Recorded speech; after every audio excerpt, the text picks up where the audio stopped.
everybody. Welcome to the Minimalist Podcast, where we discuss what it means to live a meaningful life with less. My name is Joshua Fields-Milburn. And I'm Ryan Nicodemus, and together, we are the Minimalists. We're here with Alabama. Hi, everybody. TK Coleman. Let's go. Oh, man. Coming up today on this free public minimal episode, we're talking to a listener about the pain of clinging.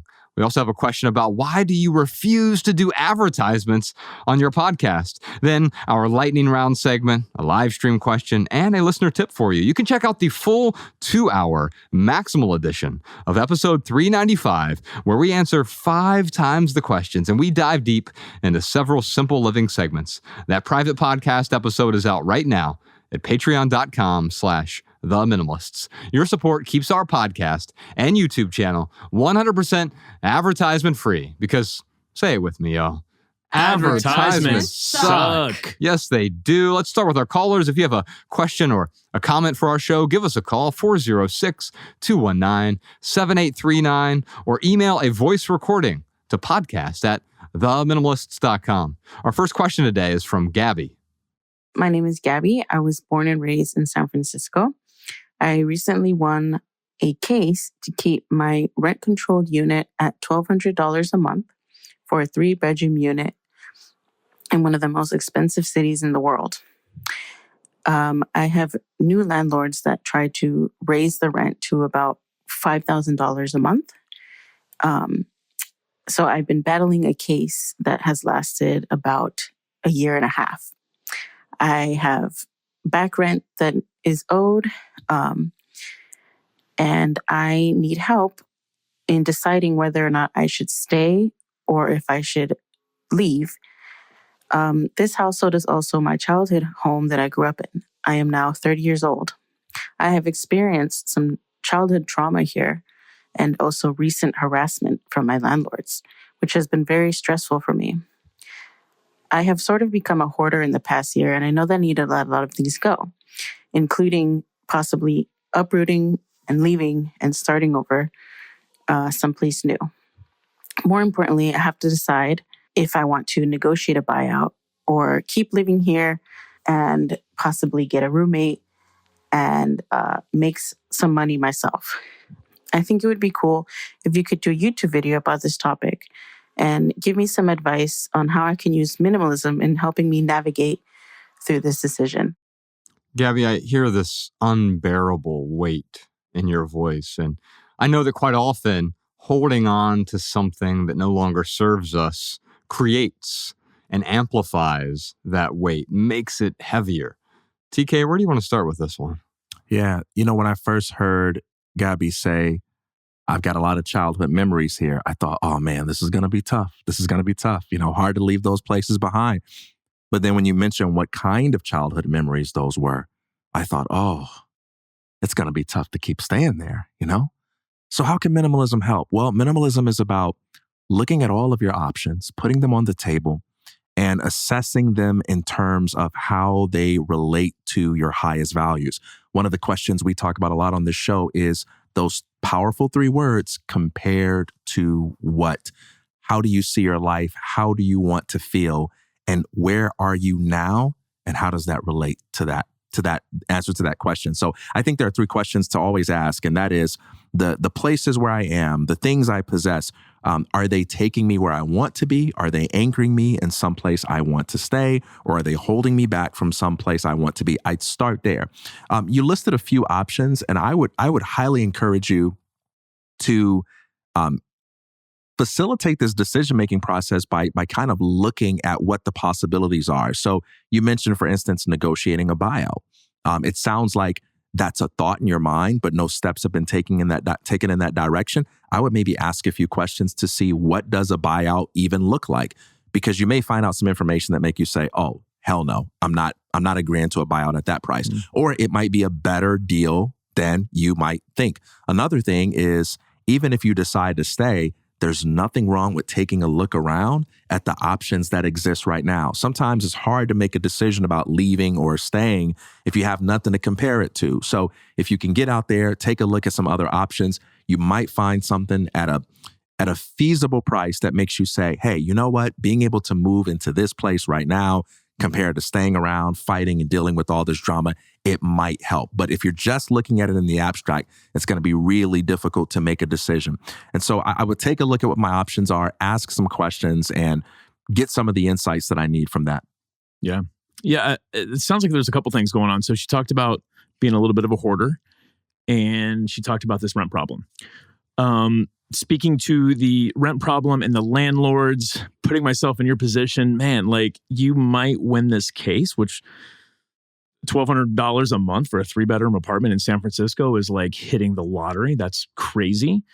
That's really awesome. If you win the case though, I can only imagine how petty the landlords will start to be.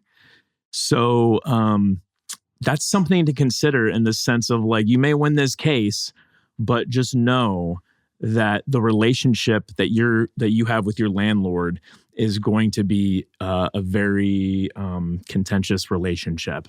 So what that's going to look like, I have no idea. As far as the hoard goes,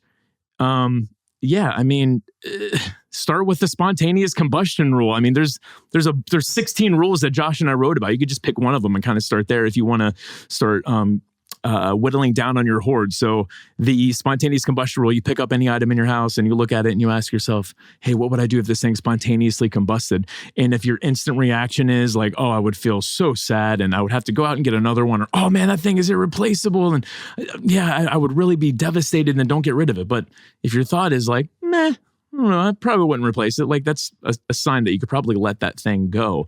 If you do end up moving though, that's a great time to really go through all your stuff. I'll tell you, the packing party is great. So you could bring everything to your new home and kind of unpack things as you need it. But I'll be honest, like getting rid of the stuff while you're packing it up is so much easier. Mariah and I have started to use this rule, and you might have talked about this before.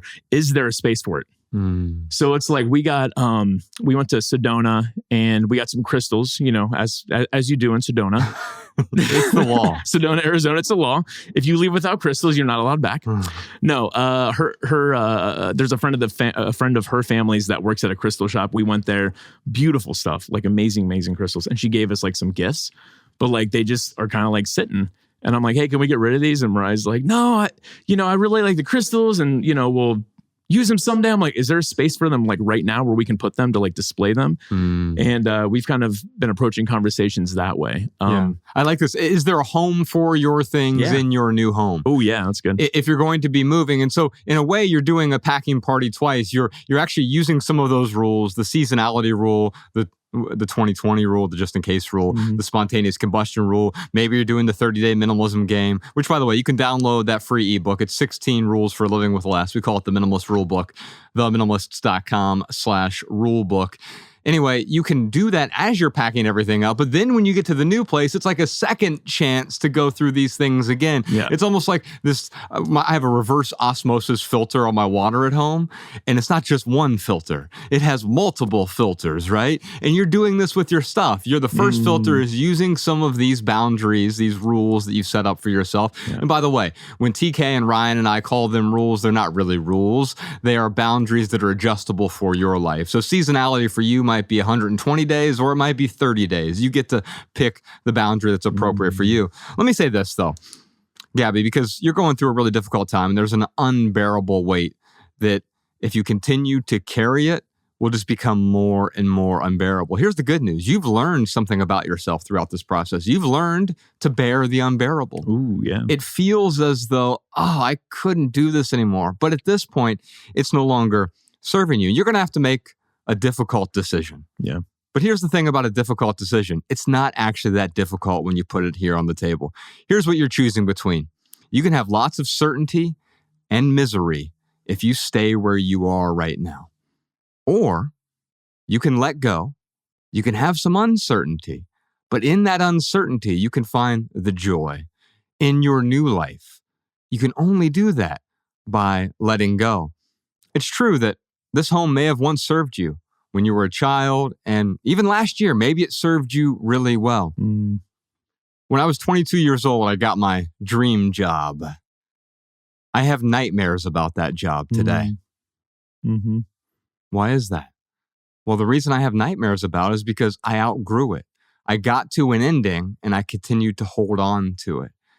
And that dream job turned into a nightmare. On a long enough timeline, all of our dreams, if we cling to them, they turn into nightmares. And that's why we're talking today about the pain of clinging.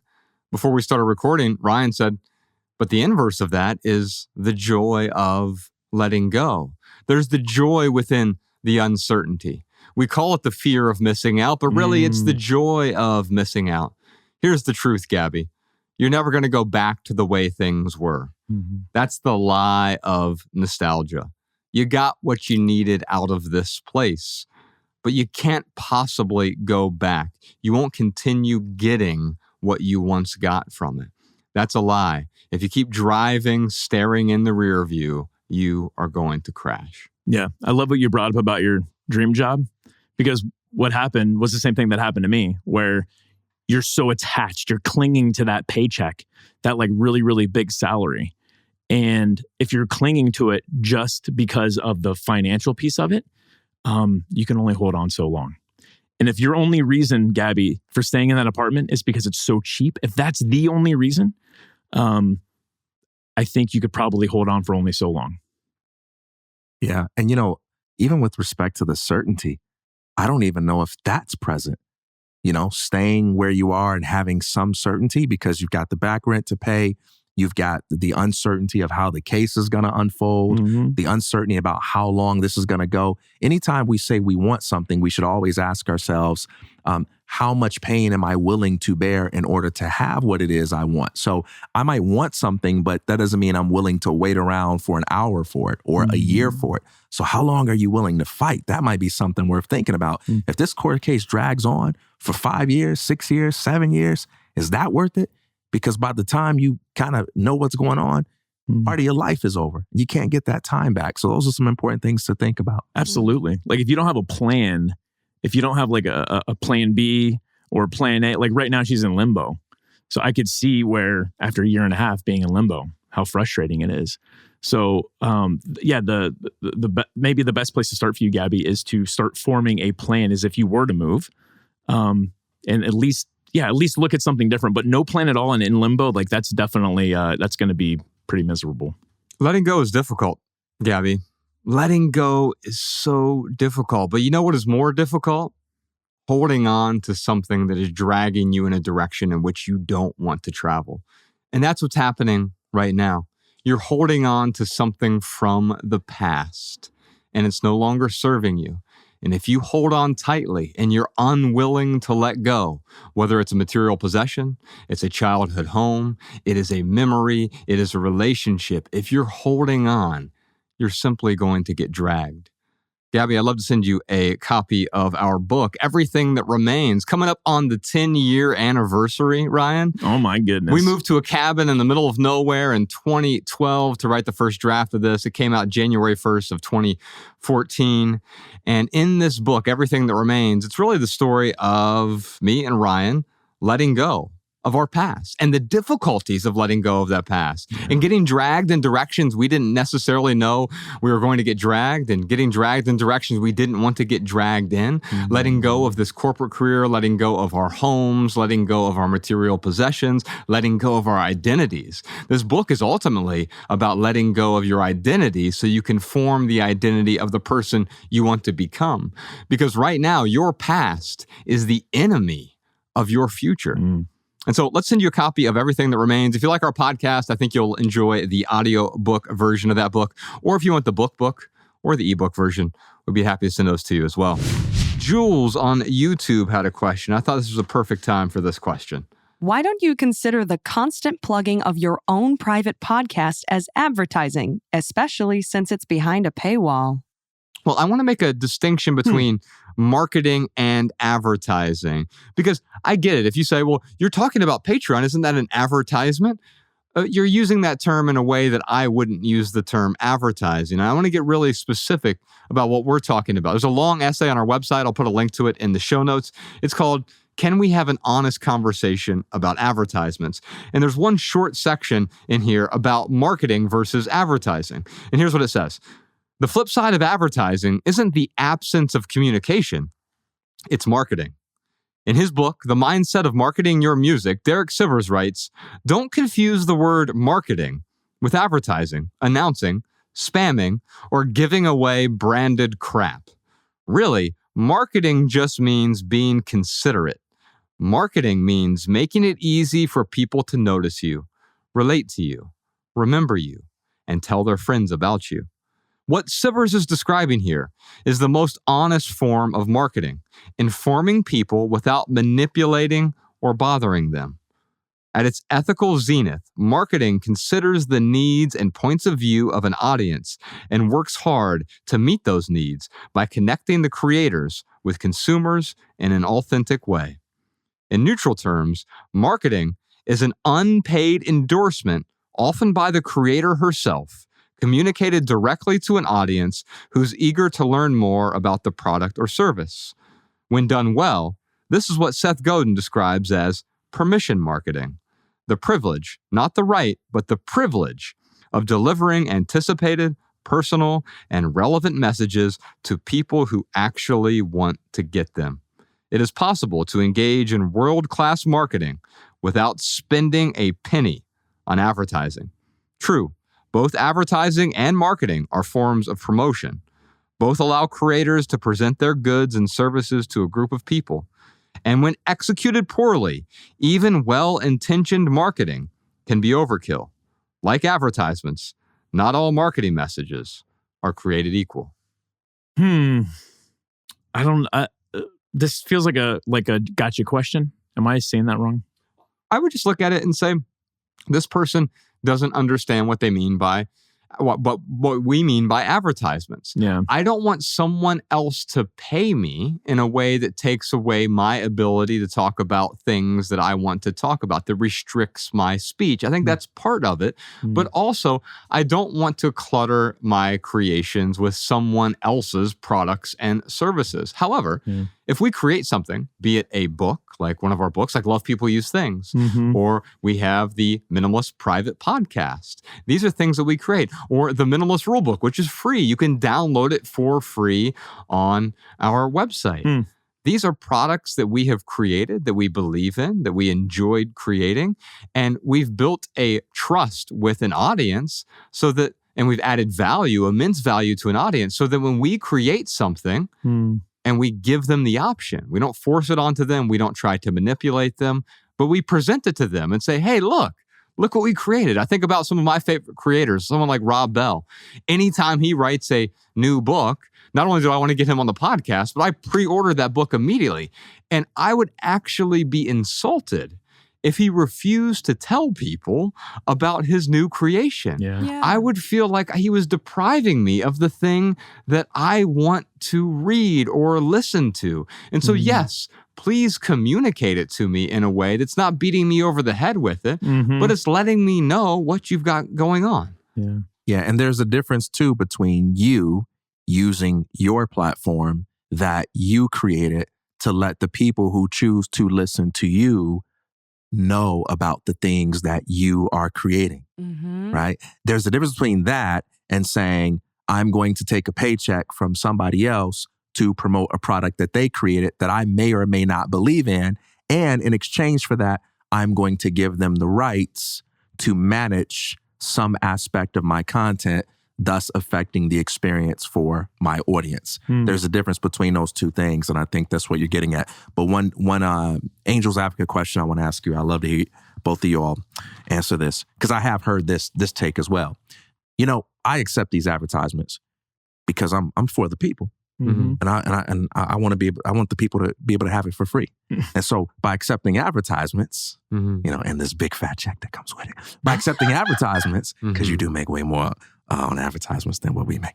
But by accepting these advertisements, everybody can participate, and I'm not discriminating. I'm making it universally available. What's your response to that? Yeah, that's true. You're making it universally available in the same way that if I go to LACMA and they charge me $15 to get in, now would I prefer that experience?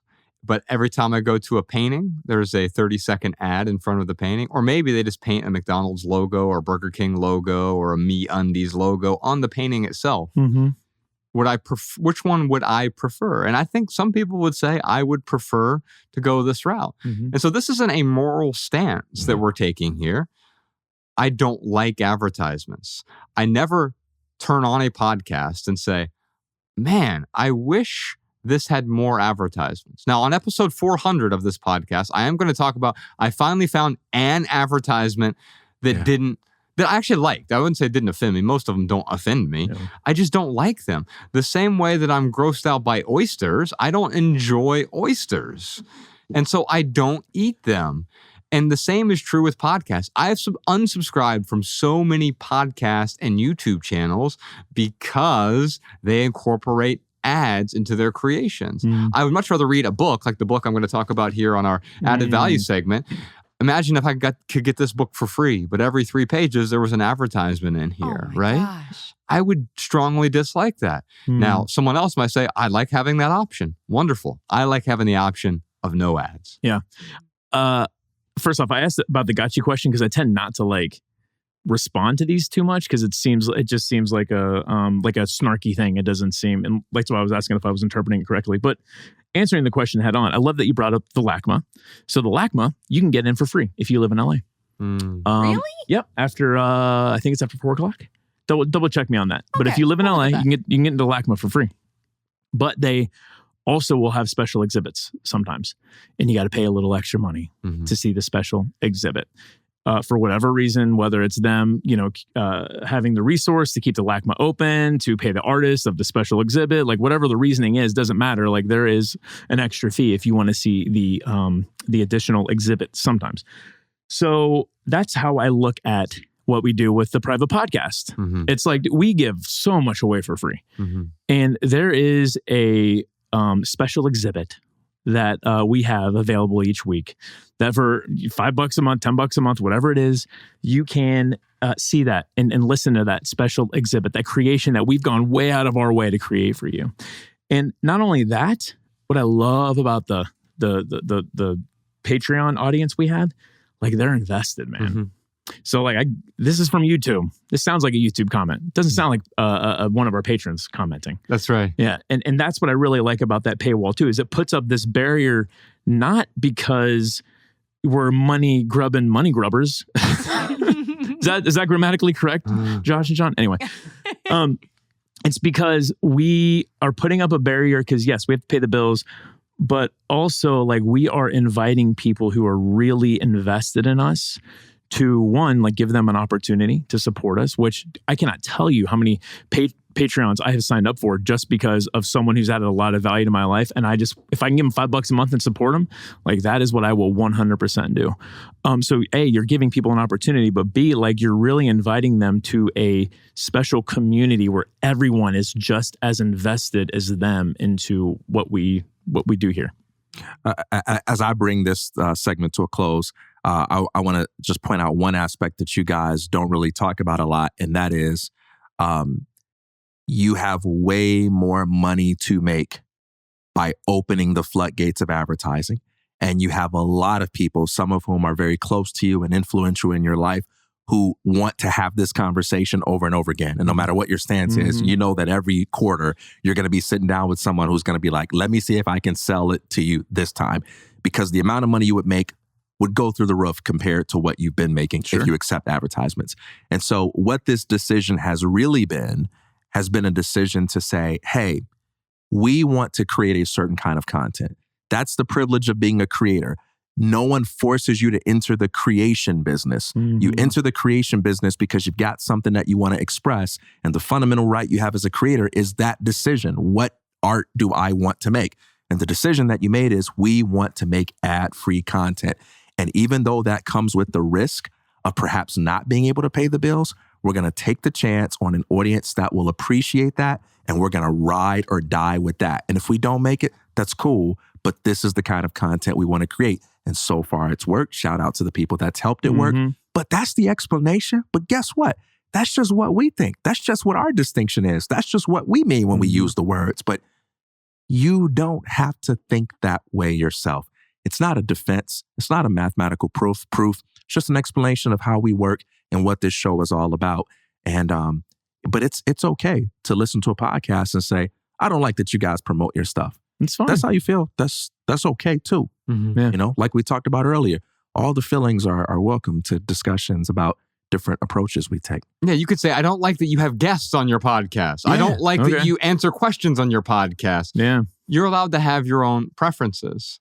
And Yeah. so I honor and recognize those preferences. Our preference is to be 100% advertisement free. Dude, we got to be in honor with ourselves. Like how crappy. I mean, for us, that's selling out. Mm-hmm. And there's a couple of other ways we could sell it, but that's like the lowest hanging fruit. And like waking up and not being in honor, that's one of the worst feelings in the world to me. Like when I wake up and I know that I'm doing something that morally I don't agree with, like there's no price you could put on me feeling in honor with myself. So yeah, You're no longer integral, right? Yeah. Meaning you are separate from the person that you want to be. yeah. I was just gonna say on top of it, like I love like being the example and like, hey, look, when you put money first, it's a very bad road to choose to go down if you're putting money first. And like we're living that. And I hope people see that, not because I want to be put on a pedestal, because I hope it inspires them to be like, you know what? Sometimes like money needs always in the car, but sometimes like maybe you just put it in the back seat because We don't pretend it doesn't exist either. Right, We don't of say course. it's last on the list. In fact, we have a whole team of people here. We make sure that they get paid every single month. Mm-hmm. And as a result, one of the ways that we do that, the biggest way that we do that, is we have a private podcast that you can support. Patreon.com/theminimalists. Wait, you guys are getting paid? Ryan, what time is it? It's my favorite time. It's time for the lightning round where we answer your questions from TikTok. Yes, indeed. You can follow The Minimalists on TikTok, Instagram, Facebook, and Twitter at The Minimalists. During our lightning round, we each have 60 seconds to answer your question with a short, shareable, less than 140 character response. We put the text to these minimal maxims in the show notes over at theminimalists.com/podcast. So you can copy and share our pithy answers on social media if you'd like. Looks like today's question is from Nate. No one can make you happy is such a BS statement. How does that help someone who is already lonely? So what Nate is responding to give you all some context here, there was a video that we put up on our TikTok account where we talked about how no one has the power to make you happy. No one has the power to make you upset either. You get to decide whether or not you are upset, whether or not you are happy. And these things around us, they can amplify what's going on inside us. But that person or that thing or that community or that relationship or that experience isn't what is making you happy. Only you make you happy. Let's get 60 seconds on the clock for my good friend, Ryan Nicodemus. All right. My pithy answer is this. Happiness is not a currency. And I made the mistake for so long looking at happiness as like the ultimate currency. And every day I would ask myself, how happy am I? Am I living a happy life? Oh, I'm not so happy today. I'm low on that currency. I need to go find happiness. Oh, that person in my life, how much happiness are they giving me? Oh, they're not giving me enough. I should probably move on to someone else or bring someone else into my life. That is a chase. And if you put happiness first, it's like putting money first. It is a ephemeral resource that is not going to buy you a life well lived. You know what gives you a life well lived? Is living a life well lived, living a meaningful life. And when you do that, all of the happiness and the good feelings is a byproduct of that. Oh, so good. So good. TK Coleman, what do you got for us? No one can make you content without your consent. A good partner can help enhance your already existing state of happiness. They can complement your already existing commitment to cultivating happiness. But what they cannot do is make you happy in spite of yourself. That's neither fair to them nor feasible for you. So if you're not in a relationship and you want to be in a relationship, you've got two options. You can say, I'm going to wait until I find a great relationship before I give myself permission to be happy. Or I'm going to pursue the relationship that I want, but I'm going to create a little bit of happiness as best as I can along the way. That first option, if you say yes to that, then you make it difficult to attract the right kind of person and you make it easy to attract the wrong kind of person. But if you exercise that second option, you not only make it easier to attract the right kind of person, but you make it easier to work the relationship well if you find them. Thank you so much for not making me follow TK. I appreciate that. That was really nice of you. Well, I got something pithy for y'all. Y'all ready for this? Yes. Here we go. It is not wise to lend your happiness to others and then beg them to give it back to you. Yeah. Too often, I say, oh, you're going to make me happy. But I'm already happy. I was born happy, and I'm allowing you to take that away from me. No one can make you happy. Also, no one can make you unhappy. No one can make you angry. No one can complete you. No one can fulfill you. No one can make you better. And so why lend your happiness to your friends, to your family, to your coworkers, or to people you dislike on social media? Why lend your happiness to them and say, please, please give me my happiness back? That is a recipe for misery. Can we talk? I did it in under 60 seconds. Yes, we can talk. So Let's talk about it a little bit more. So what's interesting, I love what you said here, Josh. That's great, man. Lending your happiness out and then asking for it back. If a relationship is started out of one trying to be happy and they bring someone into their life telling themselves like, oh, okay, now I can be happy. It's not as powerful as like someone who is living that meaningful life, who's living a life well lived, and they are already happy, and then someone else is drawn to that person and their happiness. If you show up to a relationship incomplete, that relationship will never complete you. Yes.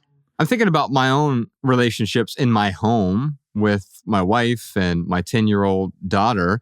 And the other day, my daughter left her book bag and a camping bag on the floor in the middle of the hallway. And she'll do that from time to time and not pay much attention. And I will, of course, I'll get upset. And I'll say, oh, look what you have done. You've taken away my happiness. But of course she didn't. And even if she did that intentionally to try to make me unhappy, it's still my choice as to whether or not I accept that unhappiness or that discontent from her. But also I can look at that and I can recognize like, oh, it is not up to me to be fulfilled, to be satisfied externally. Through if my daughter does all of the right things in the right sequence, then I'm allowed to be happy. If my wife does all the right things, I look at our refrigerator, and if it was just me living alone, it would look a whole lot more organized inside our refrigerator. It would look like a magazine ad generally, but that's just because I have OCD. However, it's not my wife saying, you know what? I'm going to make you unhappy. No, my getting upset about that is up to me. And it's also up to me to decide to not be upset by that, to simply let it go. Yeah, one of the things this makes me think about is how in many conversations on self-help philosophy, the paradox is that it's not very helpful if we don't allow space for the colloquial use of speech. And so many of these answers depend on what a person means by the terms they use. So in the way we're talking about it, no one can make you happy because what we mean by that is no one can force you to feel joy in spite of the choices you make. You have to cooperate with another person's efforts to inspire joy in you. It is also true that when many people informally say things like, they make me happy, what they really mean is that when I am with this person, I feel a lot of joy. And it's something that's a lot more casual. And so can someone make you happy? Well, if what you mean is, can I find great joy and great fulfillment in the presence of another? Absolutely, you sure can. But can someone make me happy if what you mean by that is, can someone lift me out of my depression, lift me out of my despondency in spite of any decisions that I make? No one can do that for you. It's got to be a collaboration. It's got to be a process of co-creation. Another person can help you. They can inspire you, but you've got to show up for yourself as well. Yeah. when he said something about, or when he's talking about someone making him happy, it's really about like, does that person enhance? Like I think that's what he's saying. Like this, person in my life could enhance my happiness. But the problem is that if you aren't happy right now, like if you're waking up every day like I'm miserable, and then you bring someone in, and maybe it doesn't enhance your happiness, and maybe it truly does like give you purpose every day, and you're like, oh, I'm so glad I have this person in my life. Man, you're still like, you're giving them your happiness and you're making them responsible for your happiness. Not very empowering. It's not loving either. No. In order for me to be happy, you have to be there. That's a burden, man. That is, yeah. Yeah. What's that? Just I echo what you're saying. That's a lot of pressure to put on another person. That's a lot of responsibility to throw in their hands. Oh man, yeah. Because Nate sounds lonely. So what TK? How would you address the loneliness aspect of this question? I don't know if I share that perception of Nate. Okay. I don't know what Nate sounds like to me. It sounds like it's just, I'm taking it as a question that says, hey, what you said here sounds like BS to me. But yet I'm extending enough charity and open-mindedness to you to say, I'd like to hear you reconcile the contradiction. Yeah. I think we did that well. Yeah, absolutely. We're going to check out the Patreon live stream here in a moment. But first, real quick for right here, right now, here's one thing that's going on in the life of the Minimalists. Our good friend, Podcast Sean, is graduating. Yeah. Ladies and gentlemen, Podcast Sean. Man, what a stalwart. If you're watching the video version of the podcast, you'll see a photo. I had Sean send this to me this weekend. This is from 2014. Ryan and I were on our third or fourth tour at this point. Look at those naive young men. 100 cities. We're in Dayton, Ohio. He brought his daughter, Gabby, who at the time, I think she was 10, or she's about my daughter's age, which makes me think my daughter's going to be in her 20s in a blink of an eye, man. And so we were in Dayton, Ohio. This is at DVAC, which is, they actually moved to the Dayton Arcade recently, but we were downtown Dayton for an awesome tour stop there. And we had Sean Harding, Podcast Sean. This is before he started working with us as the Minimalists. So we talked about this a bit last week on the private podcast. I wanted to bring this forward for the public version of the podcast, just to honor Sean and recognize him. We've known Sean for a couple decades now. Yeah. We worked together in the corporate world, and he was the most organized person. He did all the inventory for our retail stores, and he managed inventory there. And then eventually he got promoted, and he was teaching as well. He's also an English teacher, a public school teacher for a while. And as we started growing, the Minimal started growing on its own. We never intended to grow this into a business even. Eventually, a few years in, we actually had to turn it into a business. It was a blog for a period of time. And then 1,000 people were showing up at our tour stops, and it was like, I guess this is a business now. And so while we were on this tour, we actually had Professor Sean, who's here now. He's taken over a lot of the audio engineering duties, because last year, if you are a longtime Patreon subscriber, you saw the conversation that we did with Podcast Sean. He moved back to Montana, and they're actually looking at moving east now, somewhere in the Carolinas possibly, to be closer to family. And so while he's graduating from the Minimalists, we're always going to keep an open door for him, because when we first started working together, it was because we kept looking for someone like Sean Harding. And every time Ryan and I, like, we would interview someone, and we want to bring someone on board, and we could really use someone like Sean Harding. And eventually Ryan comes to me one day and he says, you know who's like Sean Harding? Who? Sean Harding. And so we dragged him out to Montana. Oh, we wooed him so much, man. Kayaks, lakes, mountains. It was awesome. And we have worked with him now since 2014. So for the last decade, we've worked with Podcast Sean. And while he's graduating from the Minimalists, he'll always have a home here. We leave the door open for him in the future. Who knows? Maybe he and his family will come out to California, and we'll have another chapter. But he's moving on right now. He's letting go of this, and we're letting go together so that he can move on in the direction that he wants to move. And we fully support him in that. And not just that, but we honor him and we recognize him, because he's been an amazing part of this podcast. If you enjoy the way this podcast sounds and the way that it's gets edited. And also, he's been our factotum. He's been our tour manager. He has been so much for the Minimalists. He's been our director of operations, responsible for emails and customer communications and editing books and all kinds of amazing things for the Minimalists. We're so grateful for that. Oh my goodness. And I am especially grateful for that smile that he has. Oh my God. How dare him have a better smile than the three of us in that picture. There's so much joy in that Oh my photo. God. Yes. Like that is, he's got a great smile. Oh. So I'm definitely not letting go of podcast, Sean. I'm not letting you go, brother. That's my Catholic brother on a Minimalist. But, I remember just being on a tour with you guys, and Sean and I would often just stay up late in the hotel lobbies and just talk. I remember our time together, and those are some of the best moments, man. So we'll miss having you around this space, but brother, me and you will continue to stay linked, man. Yeah. And when I say letting go, we're not letting go of him. And I think this is important to recognize with any relationship.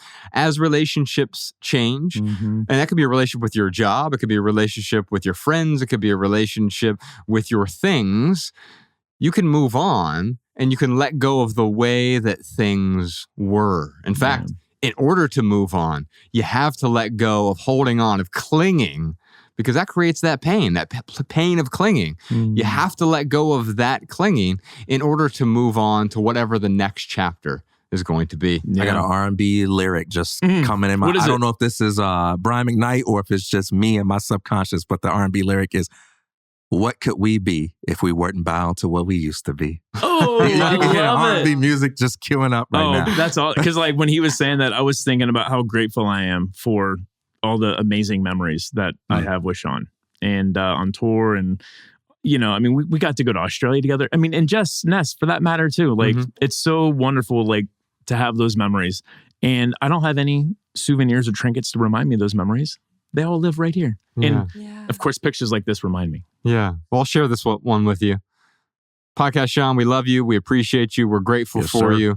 Many more years, much more health to come. By the way, he seems to be doing really great right now in Montana. I'm looking forward to figuring out what that next chapter is for him as he moves on. We'll check out the Patreon live stream here. Alabama, real quick, what do you got for us? Here's a question from Marcos. I have everything I need and more, but I'm anxious all the time. I have no idea what needs to change. How do I figure out where to start letting go? Anxiety. This resonates with me so much because I think in my late 20s, when I had everything I ever wanted, when I was making a lot of money, I think I had that pursuit because of the anxiety that I always felt and thinking that if I could obtain as much as possible, that would go away and that I would be happy. And when it comes to the anxiety, for me, it's really about, it's like holding space for it and examining it rather than me letting it control me. So why do you feel anxious? Is it because you have too much stuff? Did he say he had too much stuff? Or he just said he has everything he needs. Yeah, which maybe usually when we have everything we need, we get there through excess. And excess becomes a disease where it's more and more and more. And so now I have enough, but I also have what? More than enough. Yeah. Yeah. That anxiety is a symptom, Marcos. And I would examine why you have that symptom. If it is because of the stuff, great. Maybe it has to do with, like, my anxiety comes from childhood trauma. And I'm so glad that I had like a therapist kind of help me understand that. Because intellectually, you could tell me, hey, your anxiety comes from childhood trauma. I'd get it. But like, until I emotionally connected with it, it wasn't until I could stare at my anxiety in the face and be like, what do you want? What do you want now? Like, do you really want something? Or are you just like freaking out for no reason? I think it's an important point that anxiety is the symptom. And so you don't want to get rid of the symptom. You want to figure out what is causing that symptom. That's ultimately the only way to let go. Yeah, absolutely. Like, what I'm hearing is, hey, I have everything that I want, but I still don't have the peace that I thought I would have by now. What do I need to let go?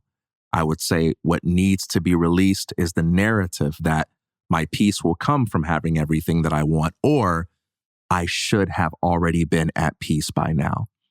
And I think the good part about having everything that you want is that you're free from a lot of the distractions that might, make you feel like you don't have time to be present with yourself and to ask yourself these critical questions.